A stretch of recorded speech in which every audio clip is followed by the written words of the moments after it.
जय हिंद बच्चों, कैसे हो? उम्मीद करते हैं आप लोग अच्छे होंगे। प्यारे बच्चों, आज का क्लास लेकर फिर आप सबके बीच उपस्थित हो गए हैं। आज के क्लास में हम लोग अध्ययन करने वाले हैं परिवार नियोजन की विधि पार्ट 2। इससे पहले इसका एक क्लास लग चुका है। यदि मेरे देश के नौजवान वो पहला क्लास आप नहीं देखे हैं तो जाके पहला क्लास आप देख के आइए। आपको पहला क्लास चैनल के प्लेलिस्ट में आसानी से मिल जाएगा, वहां से आप इसका पहला क्लास देख सकते हैं। और एक परिवार नियोजन की विधि जो है इसका एक दूसरा क्लास है, एक दूसरा भाग है। इससे पहले आपका एक भाग लग चुका है। तो आज के क्लास में बाबू हम लोग बात करेंगे हार्मोनल विधि पर। इससे पहले क्लास में प्राकृतिक विधि और बाधा विधि से संबंधित जानकारी आपको दे दिया गया है। आज के क्लास में हम लोग क्या करेंगे? अध्ययन करेंगे। वो जो दो विधियां वहां लग चुका है, एक तीसरी विधि है जिसे हम लोग हार्मोनल विधि कहेंगे। क्या कहेंगे? हार्मोनल विधि। हार्मोनल विधि। हार्मोनल विधि। हार्मोनल विधि के अंतर्गत क्या आता है? हार्मोनल विधि के अंतर्गत मादाओं को कुछ ऐसी गोलियां दी जाती हैं जिसको खाकर मादा गर्भधारण से बच सकती है। अगर इन गोलियों का सेवन मादा नियमित रूप से करे, इनके रूल के हिसाब से करे तो मादा गर्भधारण से बच सकती है। लेकिन गजब बात यह है कि बाबू पुरुषों के लिए ऐसी कोई गोली नहीं बना है कि पुरुष खा लेगा और मादा गर्भधारण से बच जाएगी। ये गोलियां केवल और केवल मार्केट में मादाओं के लिए उपलब्ध है, पुरुष के लिए उपलब्ध नहीं है। तो हार्मोनल विधि में बाबू क्या बताया जाएगा? मादाओं को कुछ गोलियां दिया जाता है। मादाओं को क्या दिया जाएगा? कुछ गोलियां दिया जाएगा जिन्हें खाकर मादा क्या करेगी? गर्भधारण से बच सकती है। जिन्हें खाकर मादा क्या कर सकती है? गर्भधारण से बच सकती है। गर्भधारण से बच सकती है। गर्भधारण से बच सकती है। बात समझ में आ गया? बोलो मेरे देश के नौजवान। यानी हार्मोनल विधि में हम लोग कुछ गोलियों का अध्ययन करेंगे। इन गोलियों का सेवन करके मादा गर्भधारण से बच सकती है। किससे बच सकती है? गर्भधारण से बच सकती है।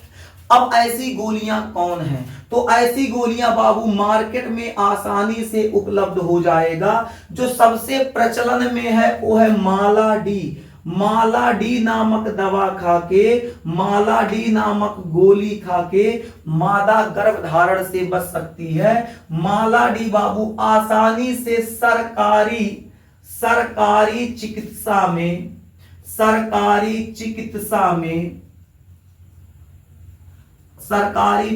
में आसानी से बाबू निशुल्क उपलब्ध है। माला डी नामक दवा खाके मादा जो होती है गर्भधारण से बच सकती है। ये दवा सरकारी चिकित्सा में निशुल्क उपलब्ध है। अब ये दवा का प्रोसेस क्या होता है? इसमें बाबू कुल 21 गोलियां होती हैं और मादा को कुल 21 दिन तक खाना होता है। प्रतिदिन एक गोली, चाहे वो सुबह खाए या फिर सोने से पहले खाए। मतलब माला डी नामक जो दवा है इसमें 21 गोलियां मादाओं को खाना होता है। जो 21 गोलियां हैं उनको प्रतिदिन सुबह या शाम खाना होता है। दिन में केवल एक गोली खाना होता है, चाहे वो सुबह खाएं या फिर शाम खाएं। सुबह खाएंगे ठीक रहेगा, शाम को खाएंगे तब भी कोई दिक्कत नहीं है। यानी कह सकते हैं जो माला डी नामक दवा होता है इनमें बाबू टोटल 21 गोलियां होती हैं जो गर्भधारण से बचाती हैं। 21 गोलियां होती हैं। इसके अलावा इसी पत्ते में बाबू 7 गोली आयरन की होती है। 7 गोली किसकी होती है? आयरन की होती है। देखिए ये जो 21 गोली रहेगा ये किससे बचाएगा? गर्भधारण से बचाएगा।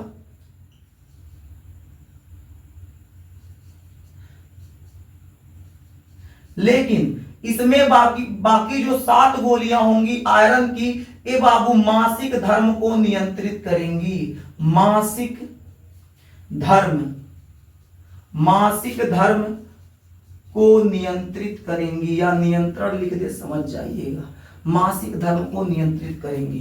कहेंगे मास्टर ये क्या है, यानी माला डी नामक जो दवा आएगी इसमें बाबू 21 गोली रहेगा, जो गर्भ धारण से मादा बचेगी, जिसको प्रतिदिन सोते समय या सुबह के समय या सोते समय इसको 1 गोली ग्रहण करना होता है। इन गोलियों को नियमित लेना होता है, रेगुलर 1 गोली लेना होता है। उसी पत्ते में लास्ट के 7 गोली होता है जो आयरन की गोली होता है।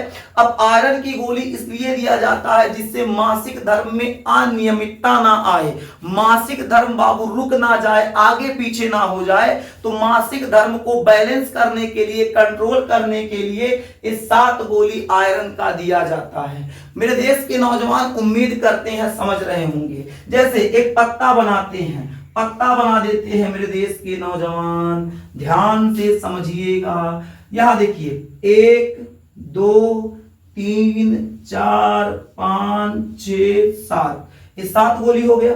8 9 10 11 12 13 14 15 16 17 18 19 20 21। इसके अलावा बाबू, इसके अलावा नीचे की तरफ बाबू 7 गोली होगा। 1 2 3 4 5 6 7, ये जो 7 गोली नीचे की तरफ होगा ये आयरन का होगा। किसका होगा? आयरन का। देख लीजिए ऊपर ये 21 गोली है जो गर्भधारण से बचाएगी। 1 2 3 4 5 6 7 8 9 10 11 12 13 14 15 16 17 18 19 20 21। इसके अलावा इस 7 गोली नीचे होगा। देखिएगा 7 गोली होगा तो 21 के बाद 22वां गोली हो गया। 23 24 25 26 27 28, मतलब पत्ते में टोटल 28 गोली होता है। जो 21 गोली होगा गर्भधारण से बचाएगा, 7 गोली जो होगा क्या करेगा, इस 7 गोली मासिक धर्म को मेंटेन करता है। ये जो 7 गोली बाबू देखो रेड कलर से बना देते हैं ताकि आपको स्पष्ट दिख जाए, आपको समझने में बाबू कोई समस्या ना हो। इसको देखिए ये बाबू जो रेड कलर से बना रहे हैं ये है आयरन की गोली। क्या कहते हैं? आयरन की गोली। मादाएं बाबू आयरन की गोली को हल्के में लेती हैं, कहती दे तेरी आयरन गोलियां कौन खाएगा, छोड़ दे फेंक दे इसको। अरे बाबू ये मेन गोली होता है जो मासिक धर्म को मेंटेन करता है, वरना ये आगे पीछे आ जाएगा। यानी ई है बाबू, ये है पूरा 7 का जो 7 गोली नीचे की तरफ होता है, यही है बाबू आयरन की गोली। किसकी है? आयरन की गोली यही है जिससे मादा क्या, मादा का मासिक धर्म बैलेंस होता है, मेंटेन होता है।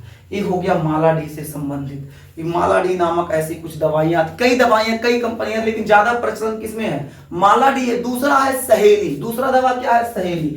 अब सहेली के बारे में आ गया तो यहां बताते हैं, सुनिएगा। जो सहेली नामक दवा, यहां बता देते हैं, जो सहेली नामक दवा होता है मेरे देश के नौजवान, जो सहेली, कौन सा? सहेली।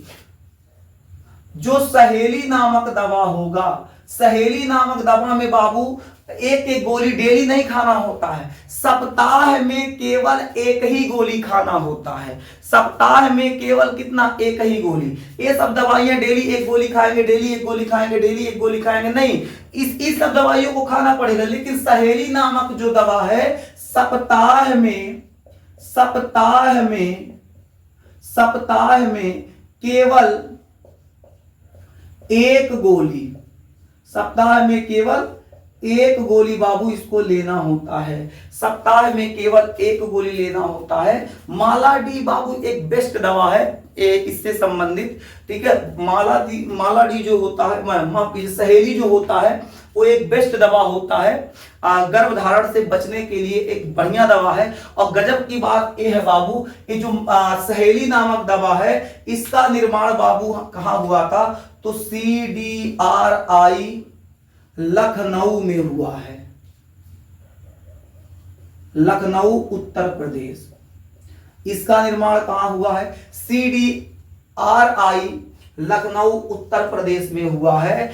ये है परिवार नियोजन के लिए सबसे बेस्ट गोली है, सबसे बढ़िया गोली है। इन सब दवाइयों का साइड इफेक्ट ना के बराबर होता है, बिल्कुल ना के बराबर होता है, मतलब पूरा दवा सेफ है। मादा अगर इन गोलियों को ग्रहण करती है तो इसका कोई साइड इफेक्ट नहीं है, कोई समस्या नहीं है, कोई रोग कोई समस्या नहीं आएगा। मादा निश्चिंत होकर दवा खा सकती है और गर्भधारण से बच सकती है, फैमिली प्लानिंग कर सकती है।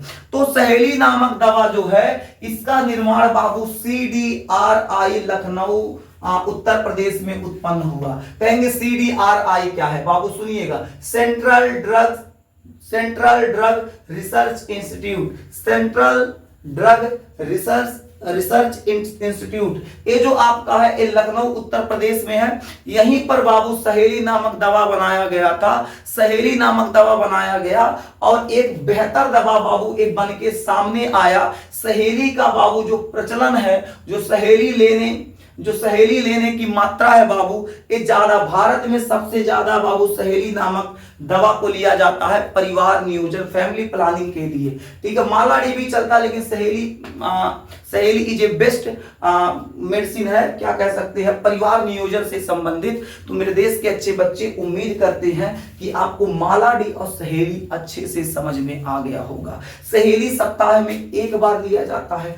ये सब दवाइयां बाकी जो होती हैं उसको प्रतिदिन एक एक गोली लिया जाता है। सहेली का निर्माण लखनऊ उत्तर प्रदेश में हुआ था। कहां हुआ था? CDRI में हुआ है। उम्मीद करते हैं मेरे देश के नौजवान आप हार्मोनल विधि को अच्छे तरीके से समझ चुके होंगे। यदि आप बेहतर समझ गए तो मेरे देश के अच्छे बच्चे एक काम कीजिए, यहां तक नोट कर लीजिए, फिर आपको आगे बता दिया जाए, क्योंकि अभी इतना जगह इतना बताएंगे तो शायद ना हो पाए।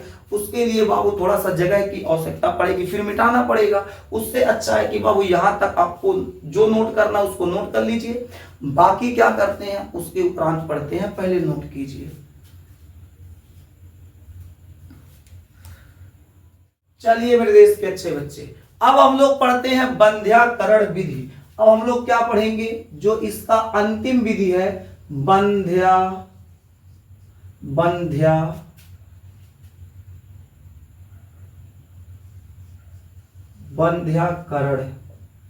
क्या पढ़ेंगे?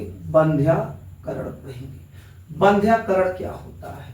देखिए, बंध्याकरण विधि के अंतर्गत बाबू नर और मादा दोनों आते हैं। इस विधि का प्रयोग नर भी कर सकता है, मादा भी कर सकती है। जैसे नर और मादा दोनों इस विधि का उपयोग कर सकते हैं। नर और मादा दोनों इस विधि का उपयोग कर सकते हैं। यहां लिखते हैं नर और मादा दोनों इस विधि का उपयोग कर सकते हैं। कैसे करेंगे? देखिए, नर जो विधि का उपयोग करेगा उसे बाबू नर नसबंदी कहा जाएगा, नर नसबंदी कहा जाएगा। और जो मादा उपयोग करेगी उसे मादा नसबंदी कहा जाता है। क्या कहा जाता है? मादा नसबंदी कहा जाता है।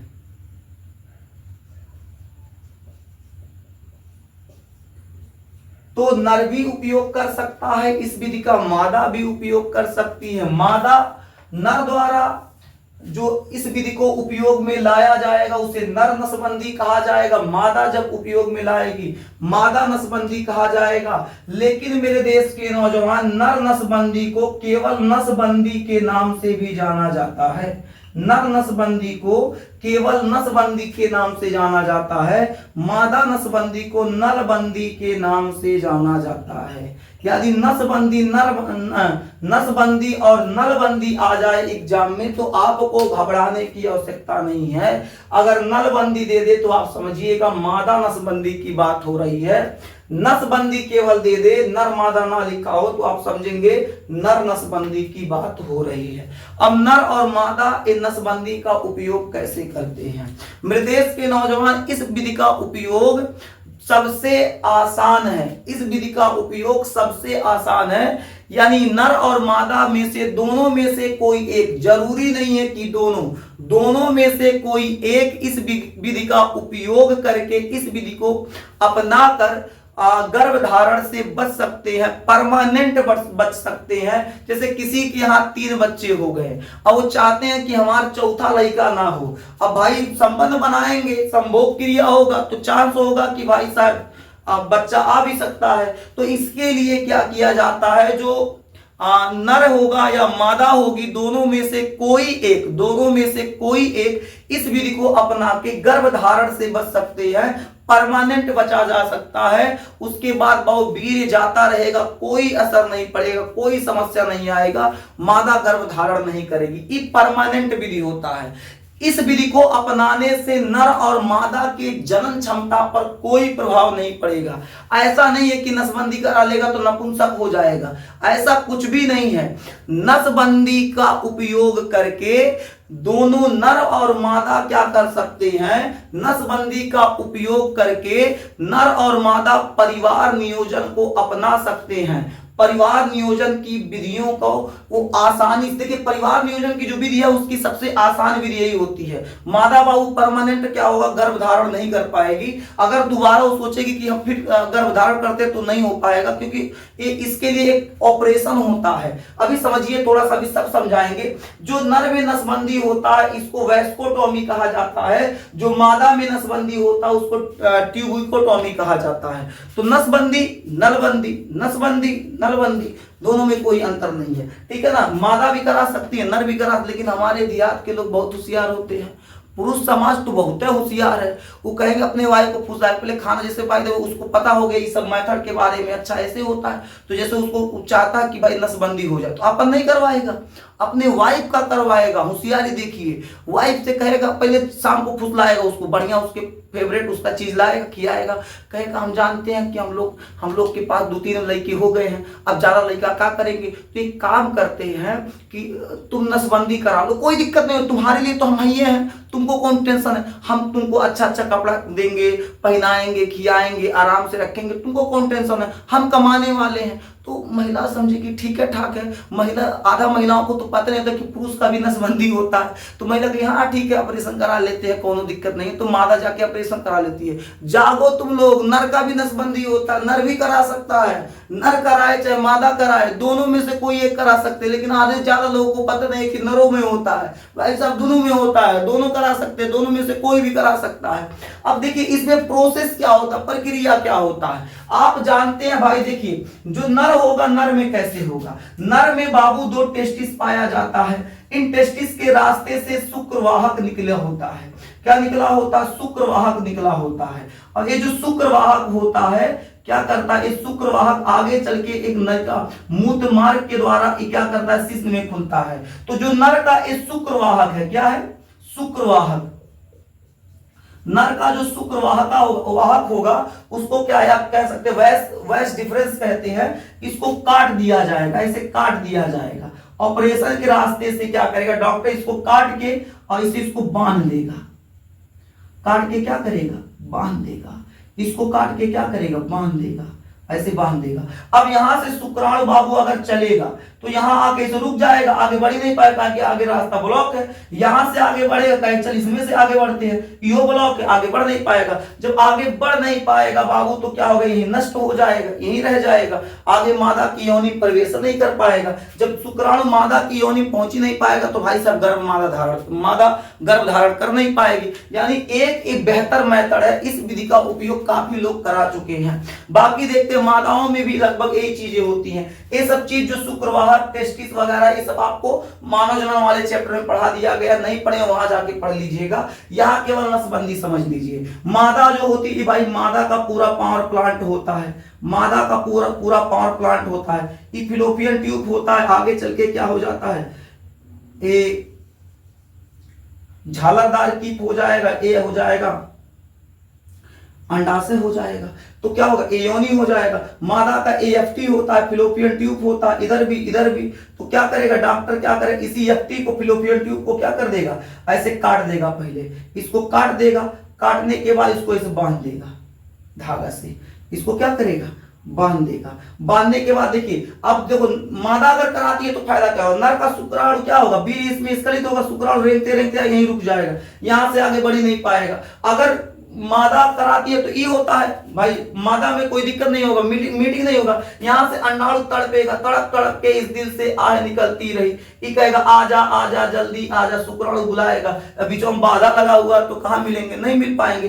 तो इसे हम लोग क्या कहते हैं, मादा नसबंदी के नाम से जानते हैं, इसे हम लोग नर नसबंदी के नाम से जानते हैं। जरूरी नहीं कि नर मादा दोनों नसबंदी कराए, दोनों में से कोई एक करा लेंगे तो भी गर्भधारण से बचा जा सकता है। मेरे देश के अच्छे बच्चे, उम्मीद करते हैं आपको परिवार नियोजन की विधियां अच्छे से समझ में आ गया होगा। आपके लिए बाबू लगातार मेहनत किया जा रहा है, आपको बेहतर से बेहतर पढ़ाने का प्रयास किया जा रहा है। तो आपका भी दायित्व बनता है, आपका भी दायित्व बनता है कि बाबू आप अपने मित्र के साथ क्लास को साझा करें, आप अपने मित्र को भी हमारे इस चैनल संस्कार क्लासेज बाय सुरेंद्र सर से जोड़ें। आप देख लीजिए भाई साहब, पसीना से पूरा लथपथ हो गए हैं, भीग चुके हैं पसीना से, फिर भी आपको पढ़ाना नहीं छोड़ रहे हैं। मेरे देश के अच्छे बच्चे, आपको अगर क्लास अच्छा लगे तो क्लास समझ में आए तो क्लास को लाइक करिएगा, अपने मित्रों के पास शेयर कीजिएगा। फिर मिलेंगे आपसे अगले क्लास में, तब तक के लिए जय हिंद।